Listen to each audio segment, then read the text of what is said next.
नमस्कार, कंज्यूमर अड्डा में आपका स्वागत है। आपके साथ मैं हूं विपिन भट्ट और लेकर हाजिर हैं एक बार फिर एक ऐसा इशू जिस पर बात करना ज़रूरी है और वो है मेंटल हेल्थ का इशू।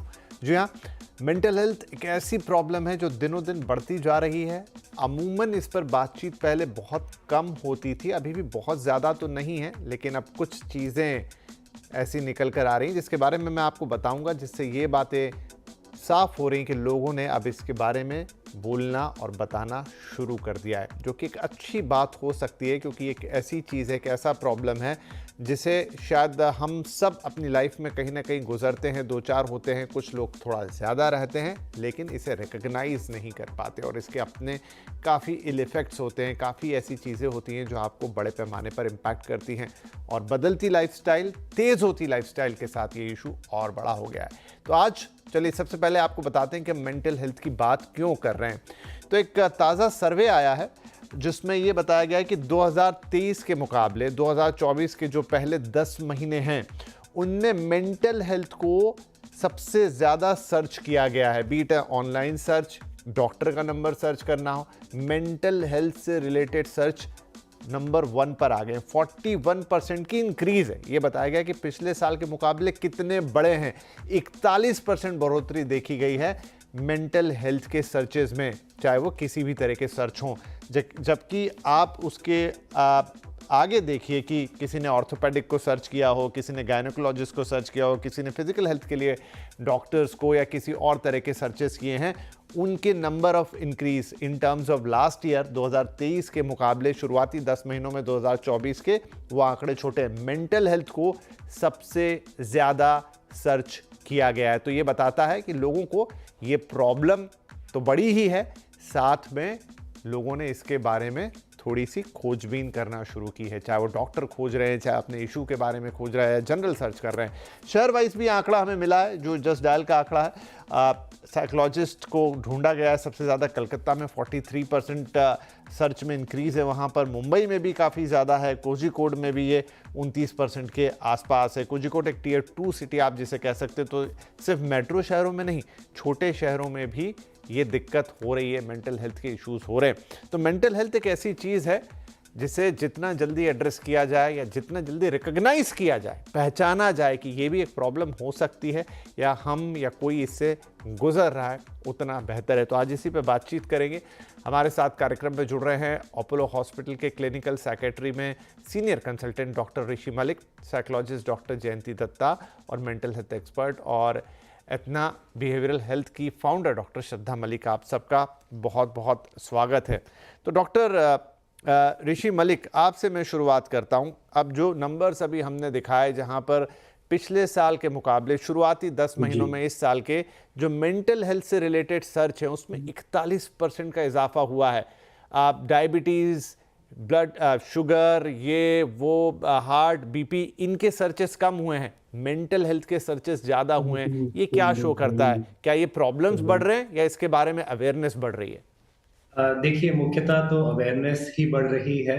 आजकल सोशल मीडिया की वजह से कह लें या नॉर्मल प्रिंट मीडिया की वजह से कह लें, बहुत लोगों में बहुत ज़्यादा एक नॉलेज आ गई है कि वो इन साइंस और सिम्पटम्स को रिकग्नाइज कर रहे हैं। और आजकल क्योंकि इंटरनेट पे हर चीज़ का एक आंसर अवेलेबल है, इसलिए सर्चेस बहुत बढ़ गई हैं। और साथ-साथ में अगर आप और भी मेटा डेटा देखेंगे, तो उसमें भी देखेंगे कि सर्टेन इलनेसेस एक पर्टिकुलर समय पे सर्च करी जाती है। जैसे रात के 2 बजे लोग एंग्जायटी के बारे में सर्च करते हैं, ओ, डिप्रेशन के बारे में सर्च करते हैं, राइट? सुबह के टाइम पे लोग ये सर्च करते हैं कि हम मेडिटेट कैसे करें या एक्सरसाइज कैसे करें। सो इवन दिन का समय भी बहुत इन्फ्लुएंस करता है आपकी थॉट्स को और आपके सर्चेस को। जी। डॉक्टर दत्ता, क्या ये प्रॉब्लम्स हमेशा से थी और जैसा अभी डॉक्टर साहब ने कहा सर्च बढ़ गई है, या फिर दूसरी तरफ लाइफ जैसी हो गई है? हाँ, बड़े शहरों में क्या, अब तो मैं कहूँगा छोटे शहरों में भी, जहाँ पर हम बहुत सारी चीज़ों से घिर गए हैं, समय कई बार कम पड़ता है, उतनी चीज़ें मैनेज नहीं हो पाती, फिर कोई भी एज ग्रुप हो, स्टूडेंट हो, वो भी टेंशन में दिखाई देते हैं, तनाव का शिकार हैं। जो वर्किंग क्लास है वो भी, और इनफैक्ट अब तो हम सुनते हैं कि जो एजेड लोग हैं उनमें भी वो तनाव है। तो क्या ये नॉर्मल है या फिर ये नया जो लाइफस्टाइल है, नया जो लाइफ का पेस है, उसका रिजल्ट है? विपिन जी, मैं आपसे बिल्कुल इकरार करती हूँ। आई एक्सेप्ट जो आपने बताया कि जो नया लाइफस्टाइल है। एक तो देखिए, जो मेरा ऑब्जर्वेशन रहा है, कोविड के बाद से ये हादसे कुछ बढ़ती हुई नजर आती हैं। और इसके साथ साथ कोविड ने इतना झटका दिया है कि एक awareness, to be careful about your own existence, उसमें भी बढ़ोतरी आई है। तो लोग जो हैं अब कुछ कॉन्शियस ज्यादा हो गए हैं अपनी बेहतरी के लिए, अपने हेल्थ के लिए। उसके साथ साथ ये जो इंसिडेंसेस हैं, इसमें बहुत ज्यादा बढ़ोतरी आई है। किसी जमाने में हम नहीं समझते थे कि 8 साल का बच्चा, 11 साल का बच्चा, उसको अपनी जिंदगी के लिए खतरा पैदा कर सकता है। वो आज ये एक आम बात है। आपने देखा कोटा में भी इतने बच्चे सुइसाइड कर लेते। मैं हम्म। 8 साल की बच्चे को मैंने राजस्थान में सुना, उसने भी सुइसाइड कर ली। तो अगर ये डिप्रेशन की बात हम करें, आपको एक न्यूबॉर्न बेबी में भी immediately after birth failure to survive हो जाता है, एफटीटी का सिंड्रोम दिखता है। That's also component of depression. तो ये चीजें जो हमारी लाइफस्टाइल है, जो हमारी दिनचर्या है, उसमें एक kind of you feel cornered, you feel lonesome. आज जो साइकोलॉजिस्ट की तलाश इतनी बढ़ गई है, किसी जमाने में स्कूली माहौल में आपको कभी नहीं सुनने को मिलता था कि काउंसलिंग की जरूरत है। Teachers right. ही काफी होते थे। और आपके फैमिली में, आपके परिवार में, आपके दादा, चाचा, मामा, नाना, इतने लोग होते थे आपके स्टोरी सुनने के लिए। एक बच्चा स्कूल से वापस आता था तो उसको दादी मिल जाती थी कि वो स्कूल के बारे में सब बताए। आज उसको सुनने वाला कोई नहीं है। आज हमारा बच्चा जो है वो खतरे से खाली नहीं है। अपने ही लोग, यानी कि प्राइमरी रिश्तों में खून का जो रिश्ता है, उससे भी उसको खतरा है। तो इस हालात में नेचुरली जो मेंटल इलनेसेस है, जो आपकी स्ट्रेसफुल लाइफ है, उसकी जो कोपिंग स्ट्रेटजीज है, उनको भी धक्का लगता है। और स्ट्रेस का तो मैग्नीट्यूड बढ़ता जा रहा है।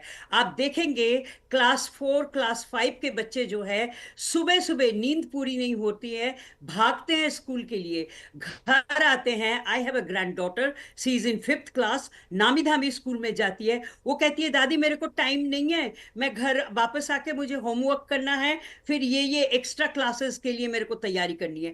इतना प्रेशर देने के बाद जब बच्चा एक मोड़ पे खड़ा होता है, 12th पहुंचता है, स्कूल लिविंग का एक कॉरिडोर आता है, तब उसे ये नहीं पता होता है कि उसको किस लाइन में जाना है। इतने चैलेंजेस, इतनी स्ट्रेस, तो नेचुरली ब्रेकडाउन तो होगा। इसके हम्म। साथ साथ जो तलाशना शुरू किया, देखिए टैबू अभी तक है ही। अगर कोई जी। कहता है मैं साइकेट्रिस्ट के पास जा रहा हूं, कहेंगे तुम पागल हो क्या। अगर मेरे से मेरे स्टूडेंट्स मिलते हैं, तो अगर कोई बच्ची ज्यादा देर टिक जाती है, डॉक्टर दत्ता के साथ क्यों गई थी, क्या हम्म। परेशानी कुछ और है। It couldn't be academic, it has to be something नहीं, सही मोर। कह रही हैं आप अभी भी किसी को ये सलाह दे दें कि बेटर सी अ डॉक्टर या साइकोलॉजिस्ट, तो शायद वो एक्सेप्टेंस आती नहीं है कि हमें क्यों जाना है, क्या हमारे साथ कोई प्रॉब्लम है। एक्सेप्टेंस नहीं है। सही कहा मैम आपने। श्रद्धा जी, एक चीज़ और कि इस समय की क्या एक बड़ी दिक्कत ये हो गई कि हम सिर्फ रिसीव ही रिसीव ज़्यादा कर रहे हैं, मतलब चारों तरफ से हम चिंताओं को रिसीव कर रहे हैं, फिर जो समय बच जाता है उसमें हम सोशल मीडिया से रिसीव कर रहे हैं। एक व्यक्ति अगर मान लो कि वो खुद भी सोशल मीडिया पे एक्टिव है, रील डालता है या कुछ करता है, लेकिन उससे कई गुना ज़्यादा वो रिसीव कर लेता है। क्या रिसेप्शन ज़्यादा हो गया है और आउटफ्लो कम हो गया है? ये एक बड़ी प्रॉब्लम हो चली है और इसी कारण ये मानसिक असंतुलन कह लीजिए इसको बन रहा है। विपिन जी, बिल्कुल ये कारण है कि ये जो सोशल मीडिया है, इसने काफी निगेटिव चीजें भी करी हैं, बट इसके पॉजिटिव साइड भी हैं।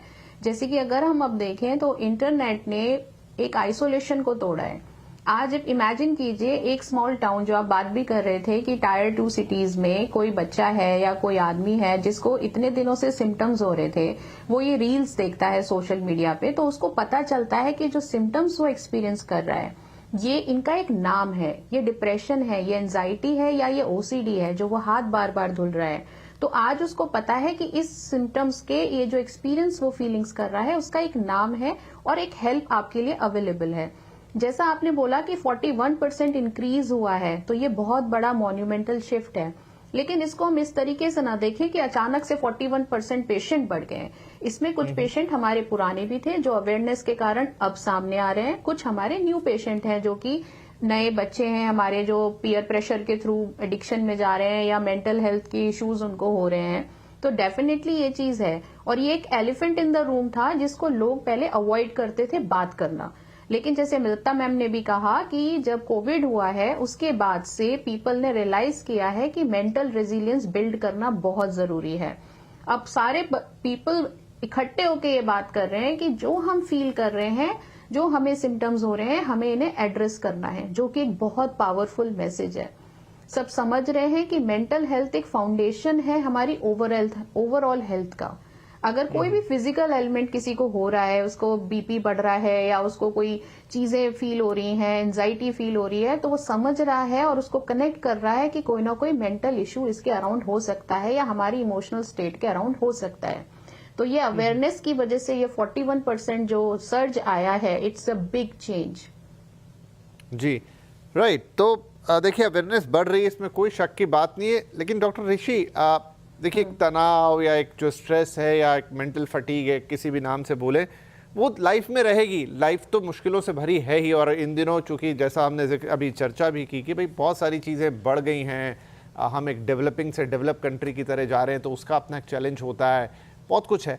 लेकिन वो कैसे पहचाने कि हमको वाकई में ये एक इशू है, मतलब ये जहाँ पर हमें एड्रेस करने की ज़रूरत है, या हम डे टू डे में तो तनाव से गुजरते हैं, लेकिन वो लाइन बड़ी बारीक होगी जहाँ हम एड्रेस कर पाएँ खुद के लिए या किसी को देखकर कि भाई आपको शायद प्रॉब्लम हो गई है, जहाँ आपको एक एक्सपर्ट के पास जाना पड़े या ऐसी कोई चीज़।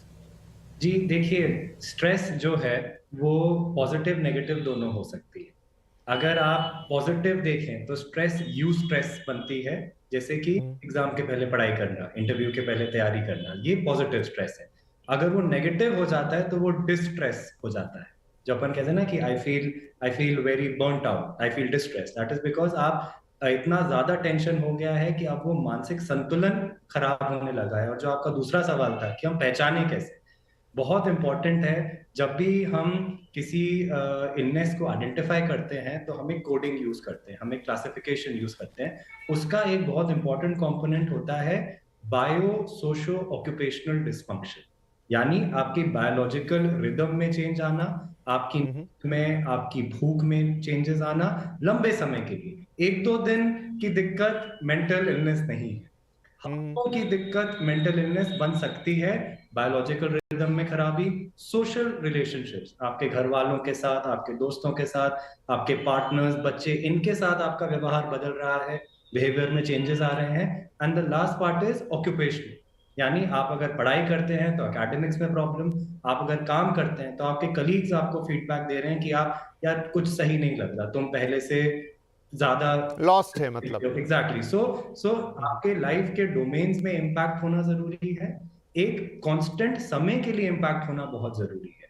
ये चीज समझनी बहुत जरूरी है कि आप लंबे समय तक अगर प्रॉब्लम आ रही है और वो अगर ठीक नहीं हो पा रहा है आपके कोशिश करने के बावजूद, तो आप जरूर एक साइकाइट्रिस्ट, एक साइकोलॉजिस्ट से मिलिए, वहां पे उस चीज का उपचार अवश्य हो सकता है। ठीक है डॉक्टर दत्ता, एक और इम्पॉर्टेंट क्वेश्चन इसी से जुड़ा। फॉर एग्जांपल कि कोई बिहेवियरल इशू है मान लीजिए, और 2 लोग सेम सिचुएशन से गुजर रहे हैं या कुछ भी है इसी तरह की चीज़, तो जैसा एक जनरल हेल्थ के लिए इम्यूनिटी वाली बात होती है, एक व्यक्ति को सर्दी ने जल्दी पकड़ लिया, एक व्यक्ति थोड़ा इम्यूनिटी बेहतर है उनको इतनी जल्दी, क्या साइकोलॉजिकल या मेंटल हेल्थ इश्यूज़ में भी ऐसा ही होता है कि सेम तनाव की स्थिति है, लेकिन एक व्यक्ति ने अच्छे से हैंडल कर लिया, दूसरा व्यक्ति को वो ज़्यादा प्रॉब्लमेटिक हो गया, उसके लिए दिक्कतें बढ़ गई, क्या ऐसा होता है इसमें भी? बिल्कुल होता है। आपकी व्यक्तित्व किस तरह की है, आप टाइप ए पर्सनालिटी हैं या टाइप बी हैं। और जो सर्च की आपने बात करी, मैं समझती हूँ कि हर कोई मेंटल हेल्थ इश्यूज से ग्रसित नहीं होने के बावजूद भी सर्च करता है, क्योंकि अवेयरनेस है। खास करके कॉर्पोरेट सेक्टर्स में आप देखिए, आपकी जो ईक्यू है, यानी कि आपकी जो इमोशनल कोशेंट है, उसके बारे में भी वो जानकारी लेने के लिए इच्छुक होते हैं। तो हर कोई जो सर्च कर रहा है, ये जरूरी नहीं कि उसके साथ मेंटल इश्यूज हो, लेकिन हाँ, अवेयरनेस बढ़ गई है। This is one of the positive things. और अब देखिए, ये जो होती है, हमारी सब इंडिविजुअल स्ट्रेस लेवल की टॉलरेंस कैपेसिटी अलग होती है। There are individual differences. आपने जैसे कहा, एक सिचुएशन किसी एक बंदे के लिए तनाव खड़ी कर सकती है, तनावपूर्ण स्थिति हो सकती है, और उसके लिए वो चैलेंज हो जाता है उससे कोप अप करना, और दूसरे के लिए वो बड़े हंसते खेलते उसको कोप अप कर लेता है। टाइप ए पर्सनालिटी जो होती है हमारी, उनके साथ ही एक दिनचर्या का एस्पेक्ट होता है कि हर मोड़ पे उनको स्ट्रेस से कोपिंग की चैलेंज मिलती है, एंड वो बखूबी कर भी लेते हैं। कई हमारे पेशेंट्स होते हैं जो थोड़ी सी चीज में घबरा जाते हैं, पैनिक अटैक्स हो जाती हैं। तो इस तरह की जो चीजें हैं उसके लिए पहले लोग हिचकिचाते थे। आज अवेयरनेस है कि मेरे को ये चीज है और इसके लिए शायद मुझे हेल्प मिल जाए। लेकिन जो मुझे डर लगता है वो है कि अभी भी टैबू उतना ही हावी है समाज में जितना पहले था। हालांकि आज हाथ पकड़ने के लिए, आपको सहायता देने के लिए लोग हाजिर हैं। नेक्स्ट कॉर्नर पे ही आपको मिल जाएगा, कॉरिडोर्स में मिल जाएंगे। तमाम हेल्थ सेंटर्स जो है वहां पे ये मुहैया करवाया गया है। सारे हॉस्पिटल्स जो है वहां पे सारे डिपार्टमेंट्स में, इवन न्यूरोलॉजी डिपार्टमेंट में भी आपको क्लिनिकल साइकोलॉजिस्ट मिल जाते हैं। क्योंकि देखिए कार्डियोवैस्कुलर डिजीजेस जो है वहां पे भी, जब आप एक ओपन हार्ट सर्जरी के दौर से गुजरते हैं, उसके बाद मैंने देखा है होली फैमिली जैसे हॉस्पिटल में भी पेशेंट्स जो है हिचकिचाते हैं, वो कहते हैं नहीं हमें जीना नहीं है आगे। कैंसर की डायग्नोसिस हो गई, पेशेंट गेट्स टोटली डिमोरलाइज्ड, मैं इससे जूझ नहीं सकता। वहां पे psychologist are a big help. तो इसकी जो अवेयरनेस है, अब आप देखिए जो सबसे ज्यादा, अभी मैंने बोला प्राइमरी रिश्तों को लेके जो खूनी रिश्ता होता है, और दूसरा जी। जो अहम रिश्ता होता है वो आपकी मैरिटल रिश्ता होता है। अब मैरिटल रिश्ते में आप देखिए कितनी ऊंच नीच आ गई है कि हर कोई जरूरी नहीं है खुश रहे शादी के बाद। और फिर उसके बाद देखिए, कभी हम जब स्टूडेंट्स हुआ करते थे, पोस्टमार्टम साइकोसिस वाज नॉट एन इशू, जी। Nowadays it's an issue. आपके फर्स्ट डिलीवरी के बाद educated ladies also go through the postmortem साइकोसिस, तो उसके लिए भी तैयारी की जरूरत पड़ती है। तो मैं समझती हूँ ये जो सर्च है, it has a positive aspect, it has a negative जी। Aspect both. तो पॉजिटिव एस्पेक्ट हमारा ये है कि अवेयरनेस बढ़ रही है राइट। और लोग तलाश रहे हैं कहाँ से हेल्प मिल सकती है। नहीं, तो वो सही हाँ, भी है, बिल्कुल। चलो एक छोटा सा क्विकली ब्रेक ले लेता हूं, और इन सब के ऊपर जो एक बड़ा कि आप, अब चूंकि ये सब तो हमारी पार्ट ऑफ लाइफ है, अब आप इससे बच नहीं सकते, चाहे लाइफस्टाइल का पेस हो या तमाम दूसरी चीज़ें हों, एक तरह का कंपटीशन हो, व्हाटएवर, और किसी भी एज ग्रुप में आप आते हो तो कोप अप कैसे करेंगे। आई थिंक इंपॉर्टेंट वही है कि आप इसे हैंडल कैसे करेंगे, किस तरीके से मेंटली स्ट्रांग होने वाली जो बात है उसे डेवलप किया जा सकता है, कहाँ जाके आपको सच में किसी एक्सपर्ट की ज़रूरत है। एक छोटा सा ब्रेक, उसके बाद ये 2-3 अहम सवाल हम अपने एक्सपर्ट से पूछें। ज़रूरी है हम ये बात आज कर रहे हैं, और पता भी लग रहा है कि बातें हो रही हैं या इसके बारे में अवेयरनेस बढ़ रही है, क्योंकि एक आंकड़े के मुताबिक, रिपोर्ट के मुताबिक 2024 में 2023 के मुकाबले 41% ज़्यादा सर्च हुए हैं मेंटल इश्यूज़ को लेकर, चाहे डॉक्टर्स को ढूंढना हो, चाहे उसके बारे में किसी तरह की भी सर्च करना, और अलग अलग शहरों का डेटा भी यहाँ पर है। डॉक्टर श्रद्धा, अब बड़ा सवाल ये है कि मेंटल फिटनेस या मेंटल वेलबींग, इसकी शुरुआत कहाँ से करें, क्योंकि ये बात तो है कि कम या ज़्यादा सब लोग इससे डील कर रहे हैं। एक्सट्रीम केसेस में अभी हम समझेंगे कि कहाँ जाएं, लेकिन इन जनरल कोई व्यक्ति खुद की मेंटल हेल्थ के बारे में कैसे अवेयर रहे। हम अभी कहते हैं जॉगिंग कीजिए, दिल का ख्याल रखिए, दौड़िए, अच्छा खाइए, मेंटल हेल्थ के लिए कहाँ से शुरुआत हो? इसकी मेंटल हेल्थ की शुरुआत सबसे पहले तो, जो हम अभी बात कर रहे थे आपके पिछले क्वेश्चन में, कि क्या कारण है कि मेंटल हेल्थ इश्यूज एक पर्सन को हो जाता है, सेम एनवायरनमेंट से दूसरे को नहीं होता है। तो पहले इनको हम 4 P's बोलते हैं, जिसमें कि प्री डिस्पोजिंग फैक्टर्स, यानी कि उनके कोई जेनेटिक कारण, उनके फैमिली चेन में कोई मेंटल हेल्थ इश्यूज है। सेकेंड होता है इसमें प्री परपिचुएटिंग फैक्टर्स, यानी आपकी करंट स्ट्रेस को कौन सी चीजें और ज्यादा कर रही हैं। फिर प्रेसिपिटेटिंग फैक्टर्स की चीजें कितनी ज्यादा सीवियरिटी पे जा रही हैं अगर आप उसको पहले से ही डील नहीं कर रहे हैं। और फाइनली प्रोटेक्टिव फैक्टर्स, कि आपकी फैमिली में आपका सपोर्ट सिस्टम क्या है। इन 4 चीजों को अगर हम समझें, अपने आसपास देखें, तो वो हमारी कोपिंग में बहुत ज्यादा हेल्प करते हैं। अगर हमारी फैमिली में कोई ऐसा पर्सन है जिसको एक हिस्ट्री ऑफ मेंटल इलनेस रही है, तो हमें पहले से ही अपनी मेंटल हेल्थ के लिए जागरूक होने की जरूरत है। हमें अपने एनवायरमेंटल स्ट्रेस को देखने की जरूरत है, जो कि हम बाउंड्री सेटिंग, जिसको साइकोलॉजी में यूज करते हैं word, when to say no, how to set your boundaries. तो वो बाउंड्री सेटिंग बहुत ज्यादा जरूरी है कि एनवायरमेंटल स्ट्रेस हमको ना परेशान करे। साथ में योगा, मेडिटेशन, ये एक जनरल चीजें हैं जो कि वाकई में बहुत हेल्प करती हैं अपने माइंड को काम रखने के लिए। साथ में अगर हम साइकोलॉजिकल काउंसलिंग लेते हैं, जो कि जनरली समझा जाता है कि आपको कोई मेंटली कोई बड़ी प्रॉब्लम होगी तो ही आप साइकोलॉजिस्ट के पास जाएंगे, तो ऐसा बिल्कुल भी नहीं है। ऐसी बहुत सी टिप्स एंड टूल्स ऐसे होते हैं जो आपको सिखाए जाते हैं कि आपको स्ट्रेस है या आपको कोई चीज परेशान कर रही है तो उसको डील कैसे किया जाए। तो ये चीजें हमें एक अच्छा मेंटल रेजिलियंस देती है, हमारी इमोशनल जो डिसरेगुलेशन होती है उसको रेगुलेट करना सिखाती है। तो just not having a severe mental issue will lead you go to a psychologist? No. For even general issues, you can go and talk to your psychologist. So that will help. और अगर जाना कब है, next question ये आता है कि हमें कब जाना है। तो हमें जाना होता है जब हमारी ज्यादातर हमारी डेली एक्टिविटीज जो लिविंग की है वो अफेक्ट हो रही है। अगर हम स्कूल ढंग से नहीं जा पा रहे, हम काम पे नहीं जा पा रहे, हम डेली नहा नहीं पा रहे, ये सब चीजें जब अफेक्ट होने लगती है, it means you are a need for a psychiatrist और a psychologist as an expert. So ये चीजें अगर हम ध्यान रखें, अपनी चीजों को ऑब्जर्व करें, अपने घर वालों के प्रति ऑब्जर्व करें, तो yes, that is the answer when you should go to for expert. ठीक है डॉक्टर ऋषि, एक महत्वपूर्ण सवाल मैं आप चलते चलते पूछना चाहूंगा, और वो है कि आजकल तो हम कैंसर जैसी बीमारी के लिए भी डॉक्टर्स कहने लगे कि लाइफस्टाइल डिजीज है। मतलब आपका खान पान सही नहीं है, आपका सोना जागना सही नहीं है, आपकी दिनचर्या सही नहीं है। क्या मेंटल इश्यूज भी वहीं से आते हैं? गलत खाएंगे तो भी उसका शिकार होंगे, नहीं सोएंगे तो डेफिनेटली प्रॉब्लम्स तो मेंटल लेवल पे आएंगी ही आएंगी। तो क्या ये भी लाइफस्टाइल को सही करने से बहुत हद तक सही हो सकता है, क्योंकि लाइफस्टाइल काफी बिगड़ी हुई है? नहीं, देखिए, मैक्सिमम जो इलनेसेस होती हैं वो मल्टी फैक्टोरियल होती है। मतलब सिर्फ ये कहना कि लाइफस्टाइल खराब होने की वजह से मेंटल हेल्थ का प्रॉब्लम आ रहा है, ये पूरी तरह सही स्टेटमेंट नहीं है। हाँ, लेकिन लाइफस्टाइल ठीक करने से बेहतरी जरूर हो जाती है, और वो मेंटल हेल्थ के लिए ही नहीं, वो चीज फिजिकल हेल्थ के लिए भी अप्लाई करती है। अगर आपकी दिनचर्या अच्छी है, आपका आहार अच्छा है, आपके कुछ ऐसे पॉजिटिव रिलेशनशिप्स हैं जो आप बना के चल रहे हैं, तो उन चीजों को करने से डेफिनेटली बहुत फायदा होता है। और ये अमूमन तौर पर हर डॉक्टर अपने पेशेंट को ये सलाह देता है। और हम क्योंकि इन चीजों को कभी कभी सही से समझ नहीं पाते या अपने बिजी स्केड्यूल की वजह से कर नहीं पाते हैं, तो बहुत बाद में समझ में आता है कि बदलाव की जरूरत तो कुछ समय पहले थी।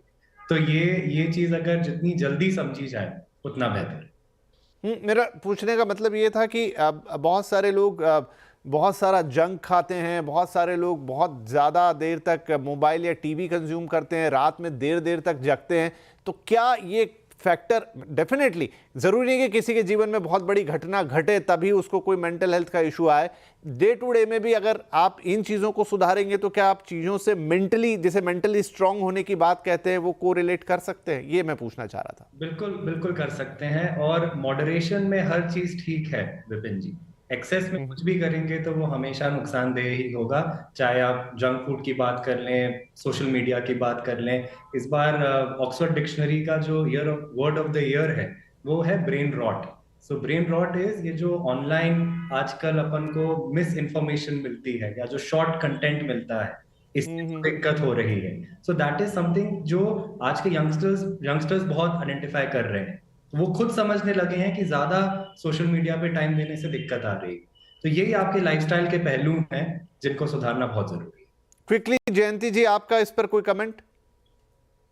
जो मेरे सुनने वाले हैं उनको मैं 3 चीजों से आगाह करूंगी, क्योंकि पेरेंट्स अक्सर पूछते हैं मुझे कैसे पता चले कि my child is in trouble. अगर बच्चे की नींद में खलल है, अगर उसके खान पान में खलल है, और उसकी व्यवहारिक जो रिश्ता है उसमें खलल है, उसमें ऊंच नीच आ रही है, तो आप जरूरी तौर पे समझें कि बच्चा कुछ ऐसा स्ट्रेसफुल दौर से गुजर रहा है जिसके लिए उसे मदद चाहिए। दूसरी बात, साइकोसोमेटिक इलनेसेस जो है वो तमाम चीजें, वो लिस्ट अगर आप देखेंगे, starting from your gastritis till cancer, cardiovascular diseases, मैंने बोला आपका ब्लड प्रेशर, आपका ब्लड शुगर, आजकल बच्चों में भी मिल जाता है, जुवेनाइल डायबिटीज जो है इट्स रैम्पेंट। डिप्रेशन का भी हाल ही में साउथ दिल्ली में किसी ने रिसर्च किया है, उसमें उनको मिला 80% of the children whom they surveyed, they found they were suffering from depression. इस तरह के हालात इसलिए पैदा होते हैं क्योंकि सपोर्टिव एनवायरनमेंट नहीं होता है। बच्चों को, ये लोगों को नहीं पता होता है कि मेरी इमोशनल सस्टेनेंस मैं कैसे बरकरार रखूं। जब उस चीज को ठेस पहुंचती है तो आप टूटने लगते हैं। टूटते हुए को सहारा परिवार वाले नहीं दे पाते हैं क्योंकि वो खुल के बता भी नहीं पाता है कि मेरे साथ ये परेशानी है। That is where you need a psychologist बिल्कुल हु कैन मैम, आइडेंटिफाई। क्योंकि हाँ, मेरा समय अब लगभग समाप्त हो गया, लेकिन आपने ये बहुत इंपॉर्टेंट, और खास तौर पे बच्चे, देखिए बड़े फिर भी एक्सप्रेस कर देते हैं खुद को या उनके पास ऐसे टूल्स हैं, साधन है, लेकिन बच्चों में ये मामला थोड़ा गंभीर हो जाता है क्योंकि एक तो समझ नहीं पाते, एक्सप्रेस नहीं कर पाते। तो ये बड़ों का ही काम है कि वो उनके उस साइंस को पहचाने जो मैम ने बताया। ओवरऑल अब मेंटल हेल्थ पर खुलकर बात करने का वक्त आ गया है। सर्चेस बता रही हैं कि क्या हो रहा है, लोगों में अवेयरनेस आई है, लेकिन हमने आपको बताने की कोशिश की कि आप इस पूरे इशू को समझेंगे कैसे, पहचानेंगे कैसे, और फिर उसका उपाय कैसे करेंगे या उससे बचने के उपाय क्या हो सकते हैं। आई थिंक इस पर और बातचीत की ज़रूरत है, लेकिन लगातार करते रहने से बात शायद बनती रहेगी। बहुत बहुत धन्यवाद आप तीनों ही पैनलिस्ट का आज ये सारी बातें हमारे साथ शेयर करने के लिए। नमस्कार।